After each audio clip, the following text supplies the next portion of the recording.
No mother is in there. Now, let's put a monkey into the room.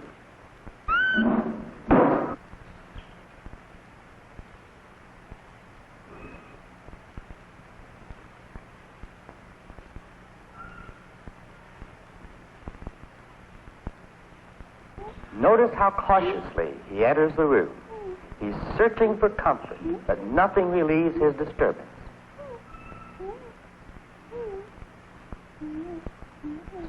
Now we'll take the baby monkey out and put in a wire mother.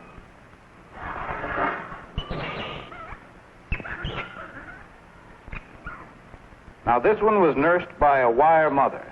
That's right, all his life. She doesn't seem to help much.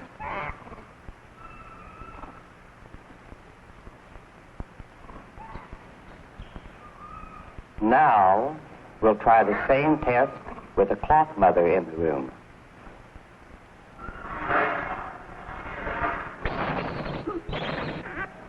You see the contrast in the behavior?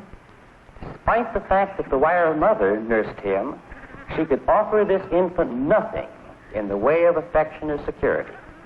But here the monkey, by rubbing against the cloth mother, as if he were seeking as much contact comfort as he could get, builds up his reservoir of affection and security. First, his body relaxes as the fear disappears. But above and beyond this, new positive response patterns appear. He now goes out to explore and investigate this new, strange world. He is now a normal, happy, curious baby.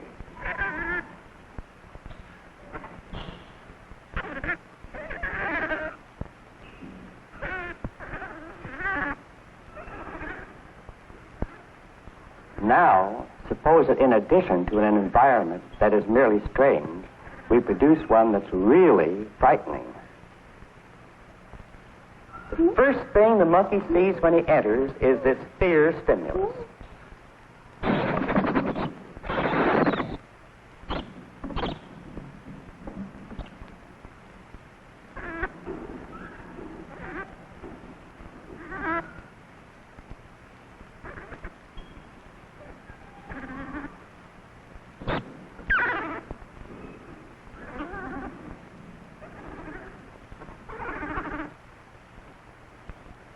Just touching the cloth mother, holding on to her, gives him the confidence to examine the very thing that previously terrified him so completely. But we still don't know how compelling is this need for the infant to reach the mother. So let's have a plexiglass barrier put beside the fear stimulus between the mother and another baby to make it as difficult as possible for the monkey.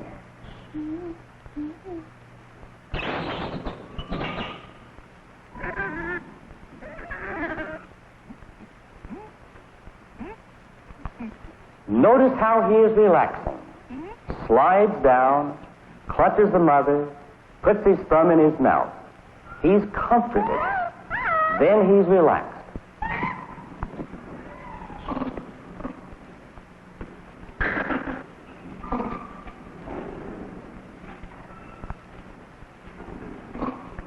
There can be no question now that this monkey loves its mother, nor that love is crucial for the development of security. Security does more than make the monkey confident. It emboldens him. It is as if he knew that his mother would protect and safeguard him, that if necessary, she would give up her own life to save his.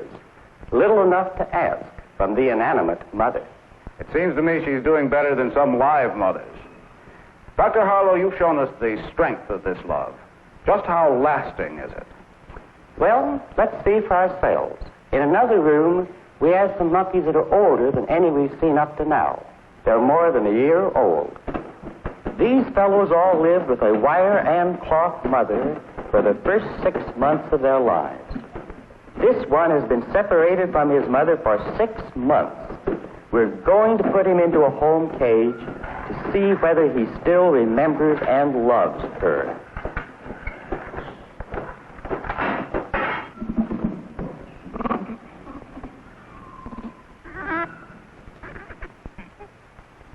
see, 6 months away from her have in no way weakened the tie between this infant and his mother. But we want to know more about the nature of this love, the changes it has undergone. We want to know if this monkey, that has been away from its mother for 6 months, gets any security from her presence. For this, we use the open field test room. First, we're going to run a baby without a mother.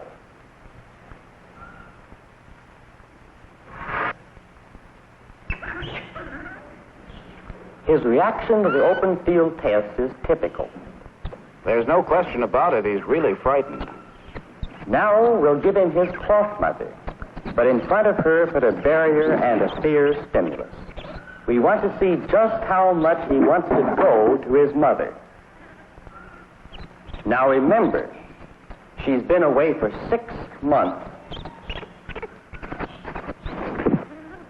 Monkeys that have been separated from their cloth mothers often show such exaggerated responses and such an intense need for security. Their love for the mother has not been weakened by this long separation, but instead seems to have been strengthened.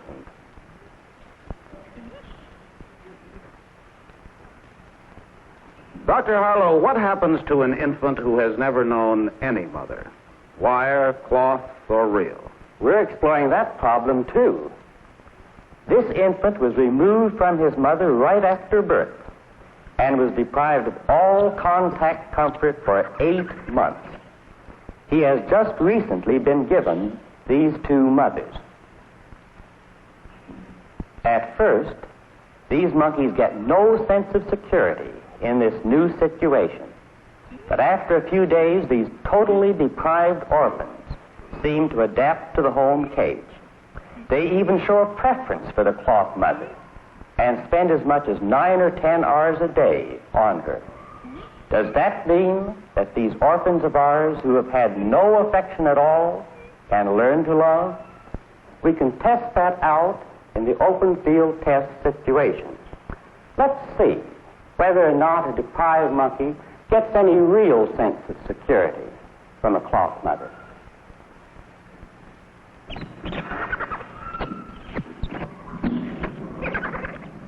Now, why won't he go to her? Because he has no real affection for her. That convulsive, rocking, jerking motion is called autistic behavior by psychiatrists and is also characteristic of human infants deprived of affection.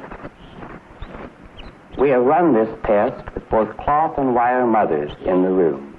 Sometimes the monkey will go to the cloth mother, sometimes to the wire mother. And sometimes he'll just huddle in the corner of the room. But, unlike the other infants we've seen, they do not appear to run to the mother, so much as they appear to run away from the fear stimulus. Mr. Collingwood, I can prove this in an apparatus which we call the flight box. We will place a monkey in front of this concealed fear stimulus. He will have the choice of going to the cloth mother or running down the alley on the other side of the partition to a place where he can hide from this frightening object. We'll try this first with a monkey that has always known the cloth mother. Which route will he choose? The reassurance of a mother or flight?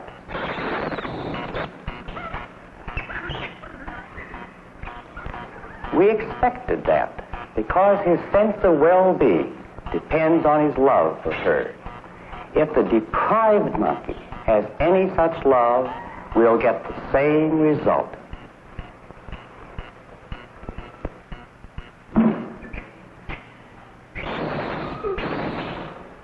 That monkey only interested in escape.